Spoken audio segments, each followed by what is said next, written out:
Thank you, Senator Warner. Senator Warner is a special friend. He has introduced me to the United States Senate for confirmation 4 times. The first time was more than 20 years ago, and that dates us both. He is a great Virginian, a great American, and we will certainly all miss him when he brings his remarkable career in public service to a close next year. I want to thank Justice Sandra Day O'Connor, one of the most distinguished jurists and public servants in America, for inviting me today. It was Justice O'Connor who administered my oath of office as Director of Central Intelligence in 1991. And last year we served together on the Baker-Hamilton Commission. Little did I know that my sojourn to Iraq a little over a year ago with that group would be the first of a number of visits for me.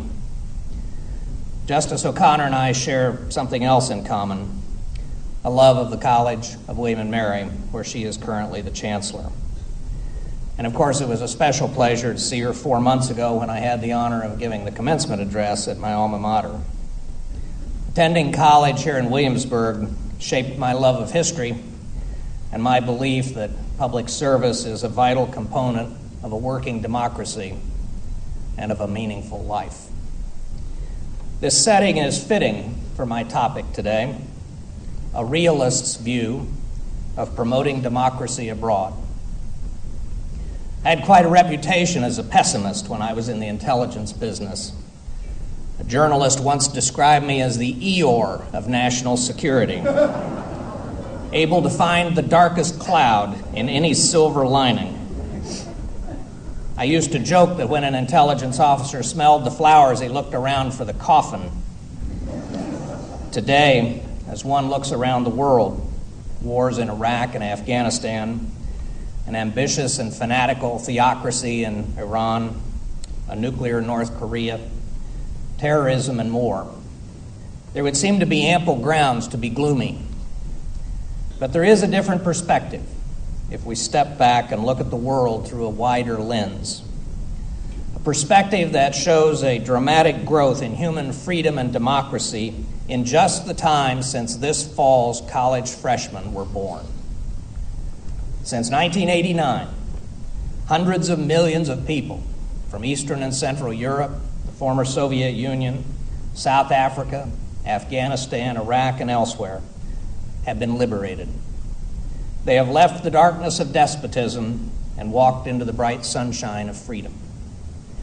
Many have seized the opportunity, and freedom has prospered and strengthened. Others, liberated from the yoke of tyrannical ideologies or dictators, continue to struggle to fully realize the dream. At no time in history, though, has freedom come to so many in so short a time. And in every case, the United States, overtly or covertly, in large ways or small, played a role in their liberation.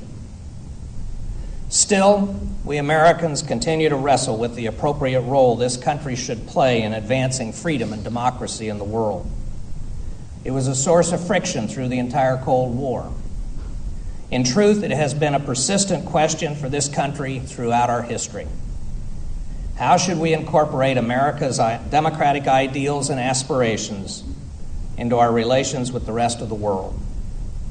And in particular, when to and whether to try to change the way other nations govern themselves? Should America's mission be to make the world safe for democracy, as Woodrow Wilson said?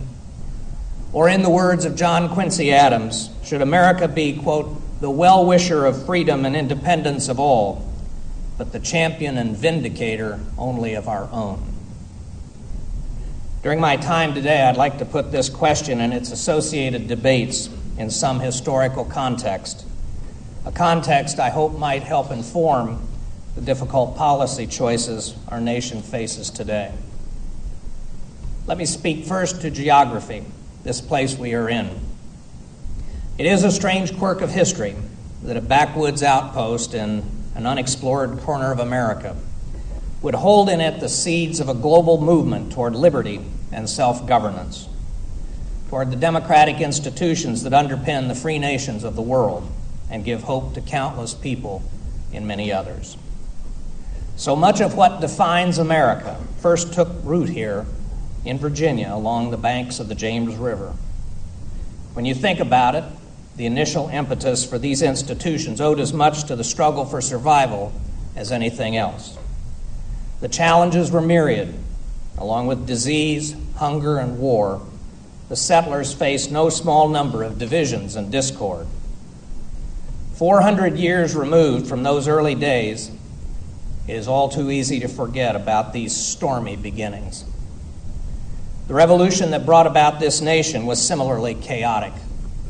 As my distinguished William & Mary classmate, the historian Joe Ellis, wrote in his book, Founding Brothers, quote, "No one present at the start knew how it would turn out in the end.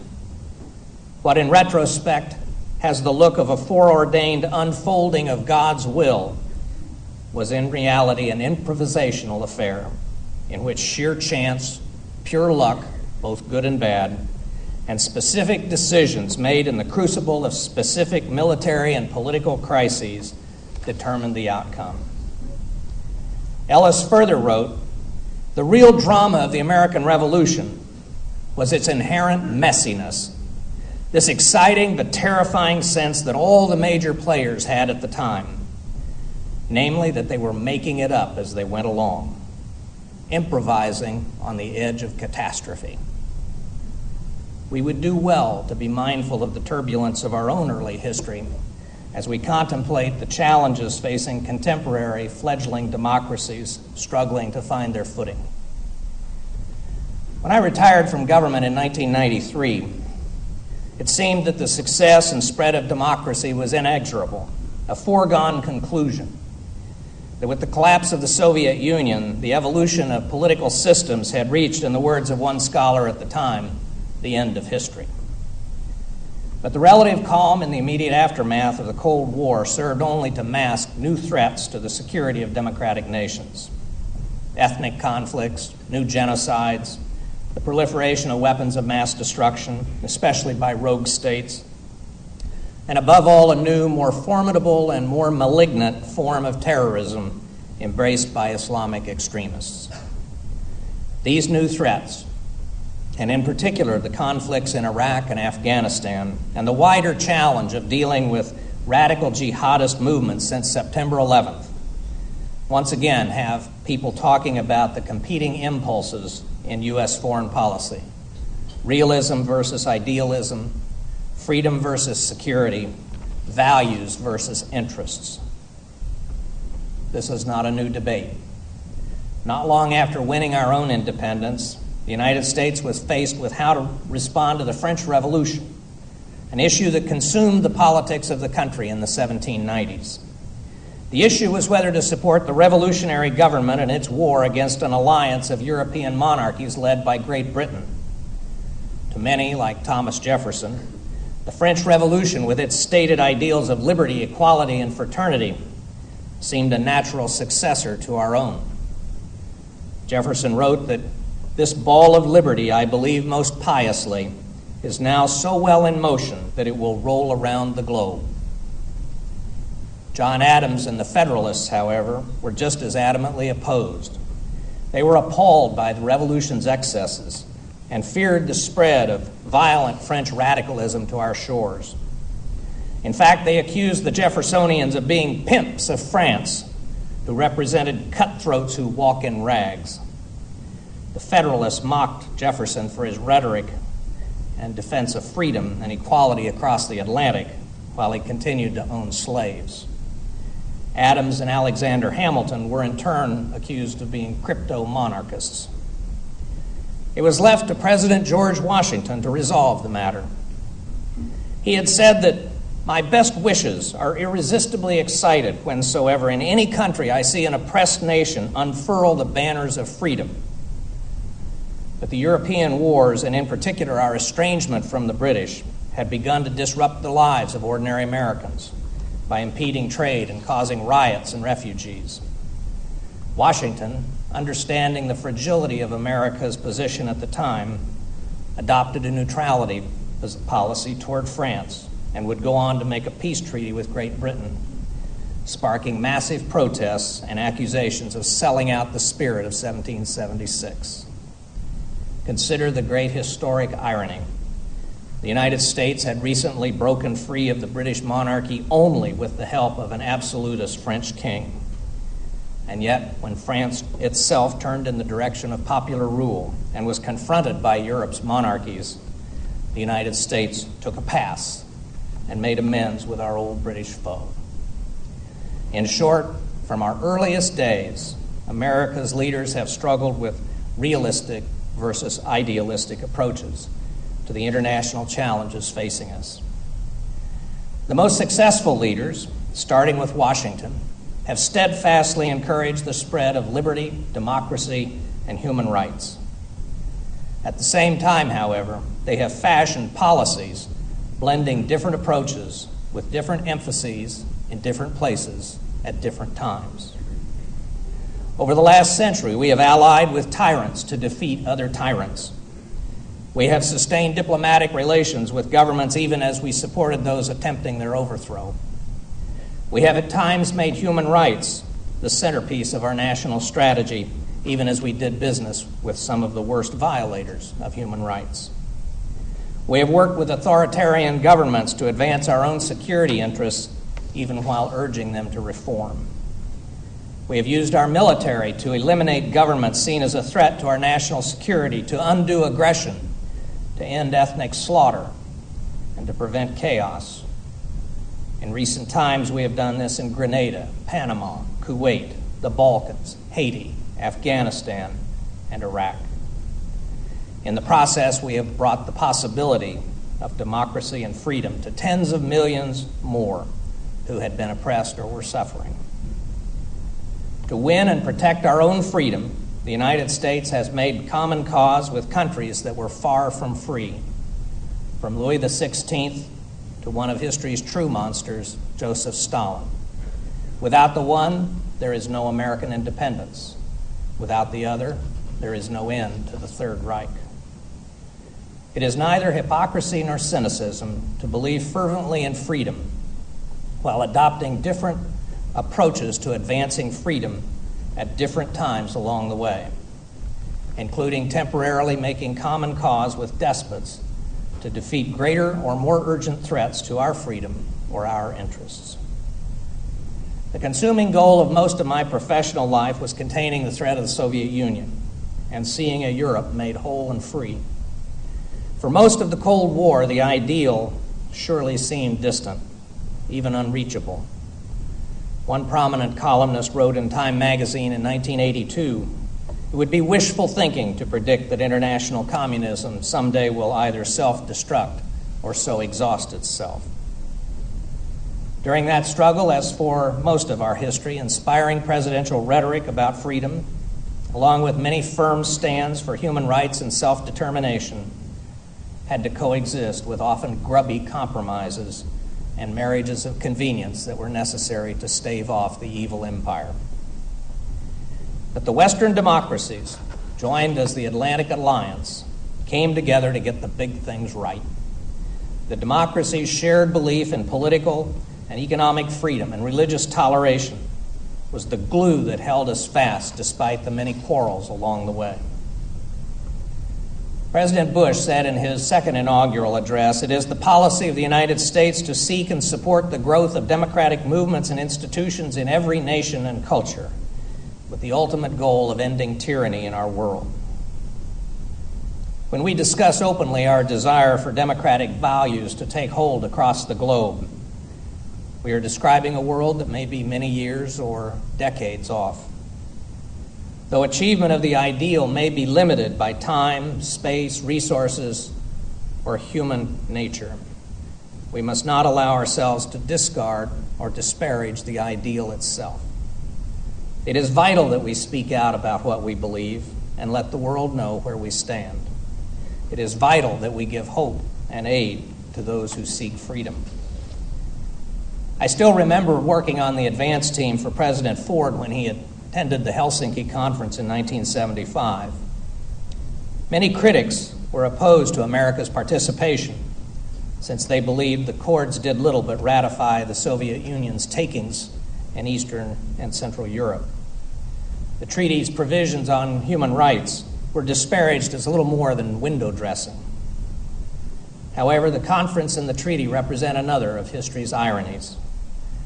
The Soviets demanded the conference for decades, finally got it, and it helped destroy them from the inside.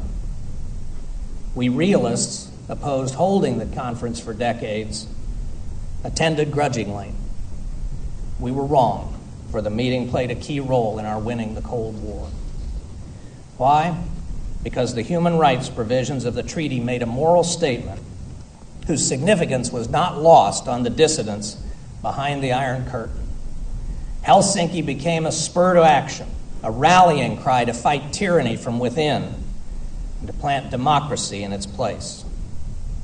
Václav Havel later said that the accords were a shield, a chance to resist coercion and make it more difficult for the forces of coercion to retaliate.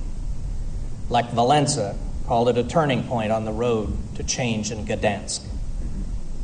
President Carter's promotion of the spirit of Helsinki, his elevation of human rights for the first time in the Cold War, denied the Soviet Union the respect and legitimacy it craved. Ronald Reagan's muscular words labeling the USSR the evil empire and demanding that Mr. Gorbachev tear down that wall, combined with his muscular defense policies, hastened the implosion of the Soviet system. Did these policies reflect hard-edged realism or lofty idealism? Both, actually. Were they implemented to defend our interests or to spread our democratic values? Again, both. An underlying theme of American history is that we are compelled to defend our security and our interests in ways that in the long run lead to the spread of democratic values and institutions. Since September 11th, these questions, contradictions, and dilemmas have taken on new urgency and presented new challenges for decision makers, especially in an information age where every flaw and inconsistency in words or deeds is highlighted, magnified, and disseminated around the globe. And as with the Cold War, every action we take sends a signal about the depth of our strength and resolve for our friends and allies, as well as for our enemies and potential adversaries. Our commitment to democratic values must be matched by actions. Consider Afghanistan. The democracies of the West and our partners are united in the desire to see stability and decent governance take hold in a land that was not only al-Qaeda's base of operations, but also home to one of the most oppressive governments in the world. And yet, though there is little doubt about the justness, necessity, and legitimacy of the Afghanistan mission, even though we agree that democracy is key to enduring stability there, many allies are reluctant to provide the necessary resources and to put their men and women in the line of fire. Afghanistan is, in a very real sense, a litmus test of whether an alliance of advanced democracies can still make sacrifices and meet commitments to advance democracy. It would be a mark of shame on all of us if an alliance built on the foundation of democratic values were to falter at the very moment that it tries to lay that foundation for democracy elsewhere, especially in a mission that is crucial to our own security. Likewise, for America to leave Iraq and the Middle East in chaos would betray and demoralize our allies there and in the region, while emboldening our most dangerous adversaries. To abandon an Iraq where just 2 years ago 12 million people quite literally risked their lives to vote for a constitutional democracy would be an offense to our interests as well as to our values, a setback for the cause of freedom as well as the goal of stability. Americans have never been a patient people. Today we look at Russia, China, Afghanistan, Iraq, and others, and wonder at their excruciatingly slow progress toward democratic institutions and the rule of law. The eminent French historian Hélène Carrère-Doncos wrote in 1992, "Reforms, when they go against the political traditions of the centuries, cannot be imposed in a hurry merely by enshrining them in the law. It takes time, and generally they are accompanied by violence. She added, reforms that challenge centuries of social relations based on the exclusion of the majority of society from the political process are too profound to be readily accepted by those who have to pay the price of reform, even if they are seen to be indispensable. Reforms need time to develop. It is this time reformers have often lacked. For more than 60 years, from Germany and Japan to South Korea, the Balkans, Haiti, Afghanistan, and Iraq, we and our allies have provided reformers, those who seek a free and democratic society, with time for their efforts to take hold. We must be realists and recognize that the institutions that underpin an enduring free society can only take root over time. It is our country's tragedy and our glory that the tender shoots of freedom around the world for so many decades have been so often nourished with American blood. The spread of liberty both manifests our ideals and protects our interests. In making the world safe for democracy, we are also the champion and vindicator of our own. In reality, Wilson and Adams must coexist. Throughout more than 2 centuries, the United States has made its share of mistakes. From time to time, we have strayed from our ideals and have been arrogant in dealing with others. Yet what has brought us together with our democratic allies is a shared belief that the future of democracy and its spread is worth our enduring labors and sacrifices, reflecting both our interests and our ideals. I would like to close by returning to this corner of Virginia.